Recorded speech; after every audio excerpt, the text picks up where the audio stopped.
ஒரு அழகான காட்டில் சின்ன சின்ன பழங்கள் உயிரோட வாழ்ந்து கொண்டிருந்தன. அங்கே இருந்த 2 சிறிய நண்பர்கள். ஒருவர் ஆரஞ்சு, இன்னொருவர் ப்ளம். ஆரஞ்சு எப்போதும் சந்தோஷமாக இருப்பான். ஆனா ப்ளம் கொஞ்சம் அமைதியானவன். ஒரு நாள் ஆரஞ்சு சொன்னான், "வா ப்ளம், நாம மலைக்கு போய் சூரிய உதயத்தை பார்க்கலாம்." ப்ளம் கொஞ்சம் பயந்தான். "நம்மால முடியுமா?" என்று கேட்டான். ஆரஞ்சு சிரித்தான். "நான் இருக்கேன், நம்ம இருவரும் சேர்ந்தா எதுவும் சாத்தியம்" என்றான்.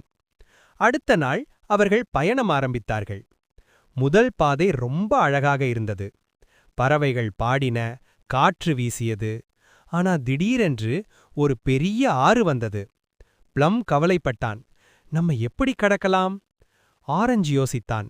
ஒரு மரத்தடியை வைத்து ஒரு பாலம் செய்தான். "நீ முதலில் போ, நான் உன்னோட இருக்கேன்" என்றான். ப்ளம் மெதுவாக நடந்தான். அவன் மனசில் தைரியம் வந்தது. சிறிது நேரத்தில் மழை ஆரம்பித்தது. ப்ளம் குளிரில் நடுங்கினான். ஆரஞ்சு அவனை கட்டிப்பிடித்தான். "பயப்படாதே, நான் இருக்கேன்" என்றான்.